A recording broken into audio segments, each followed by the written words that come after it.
In the Annapolis Valley, rows of apple trees and orchards bow beneath the weight of ripening fruit. The air is thick with their sweet perfume as you drive into Kentville, Nova Scotia, and to the courthouse. Today, it's a museum, but the building never forgot the people who begged inside its walls. They say after midnight, footsteps still cross the courtroom floor. Not running, not wandering, just waiting, making you aware they're there. Because justice may have left the building, but the dead did not. So I was coming down from, after being in the courtroom, coming down the stairs, and as I'm like halfway down the staircase, I see my coworker walk across that landing. Like I see her feet, like walk kind of like above me. And so I was like, oh, okay, I wonder what she's doing upstairs. Like I just turned all the lights on, so that's weird. And I come down and I go into our main office on the ground floor, and there's my coworker sitting at her desk. And I was like, I just saw you upstairs. And she was like, girl, I haven't been upstairs yet today, so no, you didn't. No, you did not. And I was like, ah! I'm Nadine Bailey, and this is Haunted Canada. Today, I'm joined by Kaleigh Weickert and Kate MacInne Adams as they share stories from Kings County Museum.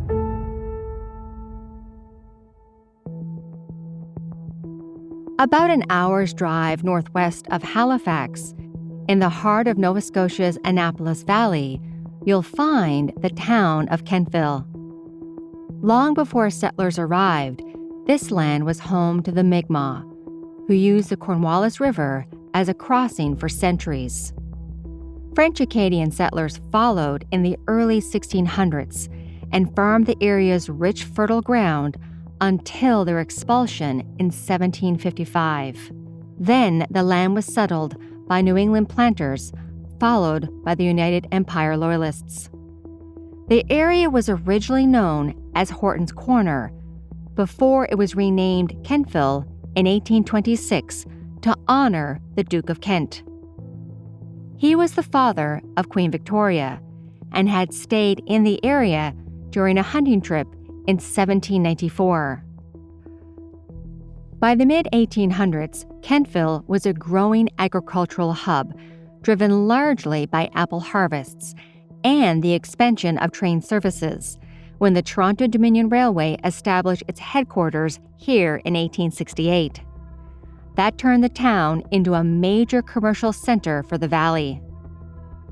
As the apple orchards stretched towards the hills and the streets of Kentville filled with the hustle and the bustle of the growing community, the once quiet town was in need of a new courthouse.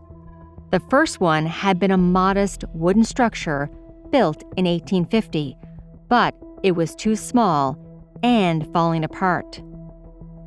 Kaleigh Weickert is the curator of the Kings County Museum, and she said the original courthouse was in such disrepair that it was being used to store apples. They needed a larger building, just to, hold all of the, not only have like the main court, but also all of the county offices and stuff like that were housed in this building. So it had like the sheriff's office, it had smaller courts like, family court and stuff like that. Basically anything legal was kind of happening in this building.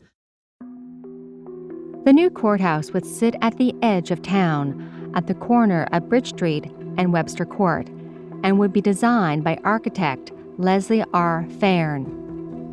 The solid stone building with thick walls and tall windows cost $20,000 and opened its doors on January 12, 1904.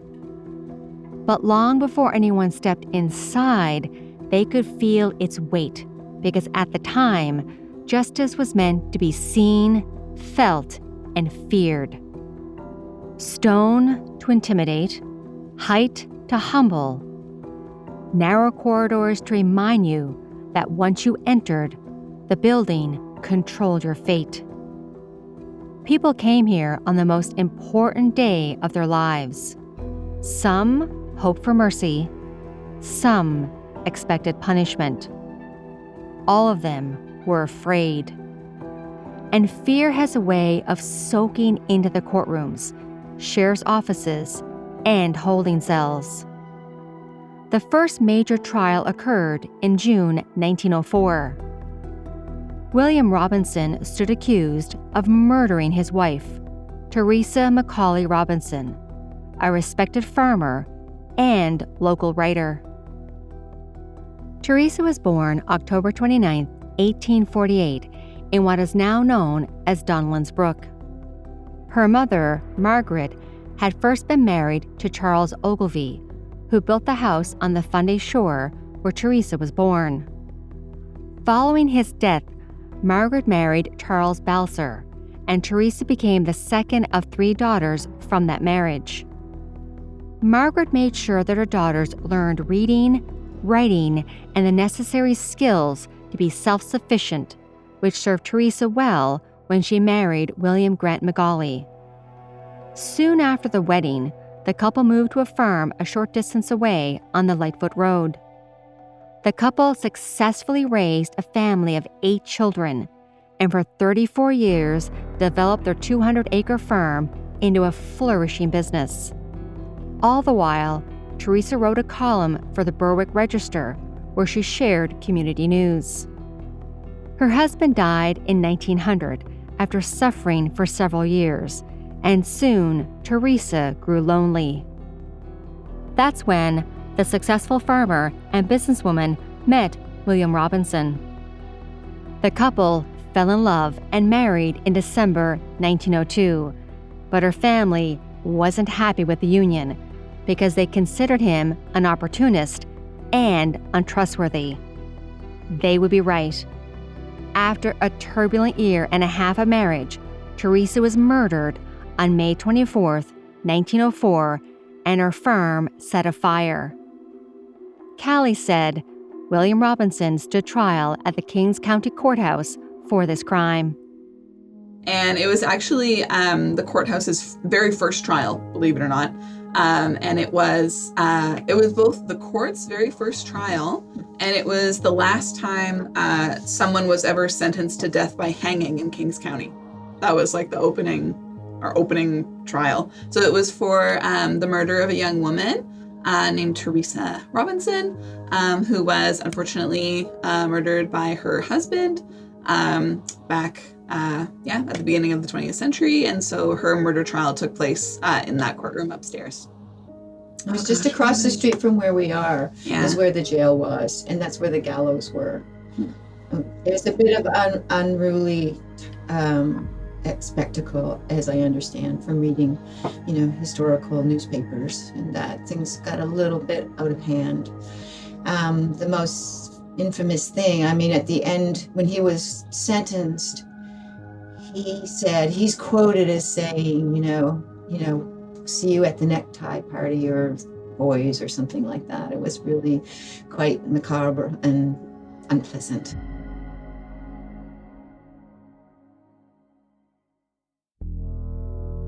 The trial had been dramatic, even by the standards of the day. During the proceedings, lightning struck the courthouse's brand new cupola, and after Robinson was executed on September 12, 1904, across the street from the courthouse in front of a large and unruly crowd. The mob stormed the gallows, pulled Robinson's body down, and stripped him for souvenirs. Officials were horrified by the crowd and declared that all future hangings would take place in Halifax. However, trials and all other legal matters would continue to take place in the Kings County Courthouse for nearly 80 years. Thousands of cases passed through its halls. Most were ordinary. Some were devastating. Arguments that ended families. Sentences that followed people for the rest of their lives. Moments where a single word, guilty, could change everything. That is until the courthouse closed its doors for one final time. It has been taking care of legal-related matters, and it was a functioning courthouse right up until the end of the 1970s. And we still actually have the courtroom preserved upstairs. So if you go to the upper floor, you can still see the main courtroom as it was throughout the 20th century. We still have all the original furniture and stuff there. And yeah, you can basically step back in time and just see how the court used to look. And then our main floor is filled with relevant regional exhibits, because our museum is basically about the social and natural history of Kings County, Nova Scotia. So yeah, we do rotating exhibits on various topics that are relevant to Kings County. A lot of people think that our museum is just about Kentville as a town, because we're located here in Kentville, but it's the whole county. So we house over 25,000 objects in our collection. So we care for all of those. And we also have a fairly large archive here as well. So we have a lot of archival documents from Kings County's history, dating all the way back to the 1700s. That includes honoring Mi'kmaq history and the many communities who have passed through the valley. During the day, the museum feels calm, respectful, almost solemn. But after hours, when the last visitors leave and the doors are locked, the building changes. The quiet deepens, but these halls are never truly silent. When the courthouse was active, it was a center of authority in Kings County. Judges sat elevated above everyone else, and the courtroom was designed so every sound carried. Shoes on wood, a cough in the gallery, the scrape of a chair when someone shifted under the weight of judgment. If you were called here, you didn't speak unless spoken to. You stood when told. You waited. Downstairs, holding areas kept the accused out of sight. There weren't long-term cells. There were waiting rooms, and for some, freedom was in question. And those deciding their fate were most likely their neighbors. In small communities, justice isn't anonymous. It's personal. And personal moments leave deeper marks. Which is how Kate McGinnis Adams, the office manager for the museum, knows that something never quite left. This building is not a scary building. It always feels, most of the time, feels very comforting to be inside this building. But there are times in this building where things do happen, where you hear things or feel things and that have no explanation for them. Or being really familiar with the museum, I'm here often by myself. There's been times when I have been here and gone by a room and gone, I don't think I am going to go into that room tonight, because I felt as if I did, it would not. It felt a little scary, and I'm not afraid of this building at all. Both Kate and Kaleigh said the room they tend to avoid is the courtroom. It's a courtroom that is the room that is the focus of any negative feelings that I have had.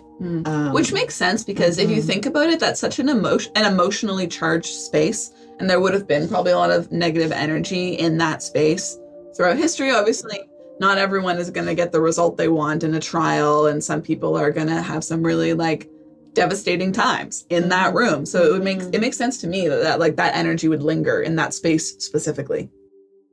Other employees claim to have heard footsteps on the upper floor that are slow and deliberate across the courtroom when no one else is inside. They're not hurried or lost. Instead, Kate and Kaleigh said that whatever has remained in the courtroom appears to be waiting. I feel like it's multiple people, if you can put it that way. I don't feel like there's say one essence that haunts this building. I feel like it's the energy of multiple people and multiple things and multiple instances that is lingering. That's how I envision it anyway. I would have to say the way I feel about it is it's more solitary in the courtroom. There's something in the courtroom that feels very much like a one entity. Oh, okay. But it's an enveloping feeling. That feeling is being coupled by the sensation of being watched from everywhere at once. Those who have experienced it feel the pressure. Like someone is standing too close, yet they can't be seen. And sometimes the energy seems to move. The other thing that happens in the courtroom is we have a fire escape that comes out of the courtroom. It's a door at the top of the fire escape. It only opens from the inside. There is no latch on the outside. No handle. No handle at all. There's no way to open that door from the outside. Yet there are times that door opens and on its own. On its own. Swear to God. It happened twice in one night. One time we were preparing for a talk. We had a local historian coming here to give a talk on his new book. And twice, we both saw it happen separately. We came into the courtroom and the door was wide open. Wide open. Like, it happened twice within like an hour. And we were both just like, what? How has this happened? Like, we even went outside and tried to test it to see if we could open it from the inside to see if someone was like messing with it, but you can't. But you had heard something. Remember, Yeah. you said, go upstairs. I hear something upstairs. Yeah. Because it's almost right over Kaleigh's office. Yeah. The courtroom. Mhm. So I went up. Yeah. And there was the door wide open. I was like, oh, that was a little creepy, I have to say.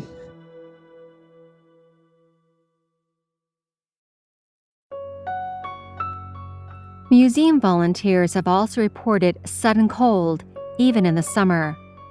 While others, Kate said, have felt emotions that fade the moment they leave the space. You know, there was one woman in particular that came into the museum, and she went upstairs and she just didn't want to leave. She said, I just want to sit in this room and feel this. So to her, it wasn't a negative feeling, but it was still the same kind of enveloping feeling, but to her was comforting. Mm-hmm. And she would come and sit up there for an hour or more. And then there's other people who have come in and said, I don't really want to be in this room. I came here earlier this fall with two of my best friends from high school. I was just showing them like my work and whatever, because they'd never been here before. And both of them got the same strong feeling in the same two rooms of the museum, which was really interesting. And as soon as we went in there, both of them went, ooh, this is a heavy, heavy space. There's a lot of energy happening in here. Like, I'm a little uncomfortable with all of the energy happening in here. And they both had that same sensation. They didn't experience unseen forces, just emotion without memory. It's important to say this clearly. There are no official records of deaths inside the courthouse. What lingers here isn't a ghost story built on tragedy. Kaleigh said, it's something quieter. And we have several different storage rooms in the basement with different collections items. And one of those rooms is our textile storage. So as soon as I opened the door, we went into the textile storage where we keep all of our old clothes and, rugs and bedding and, all various different textiles. But yeah, lots and lots of different people's garments and, personal things. Both of them felt a lot of energy in that space as well. They kind of said the same thing, like, ooh, I'm feeling like almost like weighted, like crushed by this energy of, just of this space. So I thought that was very interesting that both of them in the same rooms felt this kind of energy. Kaleigh may not have believed her friend's claims before she started working at the Kings County Museum. She always considered herself a cynic. That is until she had her own unforgettable experience with the entities living inside the courthouse. So I was coming down after being in the courtroom, coming down the stairs, and as I'm like halfway down the staircase, I see my coworker walk across that landing. Like, I see her feet like walk kind of like above me. And so I was like, oh, okay, I wonder what she's doing upstairs. Like, I just turned all the lights on, so that's weird. And I come down and I go into our main office on the ground floor, and there's my coworker sitting at her desk. And I was like, I just saw you upstairs. And she was like, girl, I haven't been upstairs yet today, so no, you didn't. No, you did not. And I was like, who was that? And I was convinced we had like an intruder in the building or something for a minute there. But sure enough, I went back upstairs. There's nobody there. But I am sure I saw feet walk across that landing. The activity isn't limited to the courtroom. Kate and Kaleigh said the parlor room, which is filled with personal belongings and intimate artifacts, seems to carry its own presence. Even just yesterday, I heard something fall in that room, and I was sure. I was like, okay, something has fallen. Christmas tree fell over or That's something. what I thought. I thought the Christmas tree had fallen over. And I was sure I was going to have to go and pick it up, But when I went into the room, there's absolutely, it's just there. Everything is in its place and as it should be. And I didn't imagine hearing it. I know I heard it, but what it was, I don't know. But I personally have never seen anything in this building. It's more of I shouldn't say that so clearly, because there are times where I think, oh, what was that? Just out of the corner of my eye kind of thing. But I've never seen anything blatantly in front of me that I went, oh my goodness. That's because for decades, people stood inside these walls waiting to hear who they would be allowed to be. That stillness was shaped by expectation, by fear of judgment, by the single moment or decision that could change a life. And that has remained, because when the sun settles and the shadows grow long, the museum goes dark. But it never really goes quiet. The wooden floors contract and shift. A locked door will be found opened. A light will switch on when it's supposed to be off. But you won't find anything too theatrical or dramatic, because places like this don't scream. They wait until you start listening too closely to the quiet. And that's when they make you aware that although the building may be closed, it is never at rest. Thank you for joining me as we explored the Kings County Museum, and a special thank you to Kaleigh Weickert and Kate McGinnis-Adams for taking the time to talk with me. I really do appreciate it. If you want to check out Kings County Museum, I will list it in the show notes. Haunted Canada is sponsored by the Edmonton Ghost Tours. I will link it in the show notes. Haunted Canada is written and produced by me, Nadine Bailey, with senior producer Dila Velasquez. Production and sound design is by Rob Johnston, with help from Roslyn Kufer. If you would like to support this podcast, please follow and share, and tell a friend about this podcast. We'd also appreciate a like and a 5-star written review. That always helps. Also, you can follow me under different social media platforms, including TikTok and my YouTube channel, Haunted Canada. Or, if you have a ghost, haunting, or true crime that you would like for us to cover on this podcast, please email me through the website hauntedcanada.com. Thank you from all of us at Haunted Canada and Curious Cast. Have a good night, everyone, and stay haunted.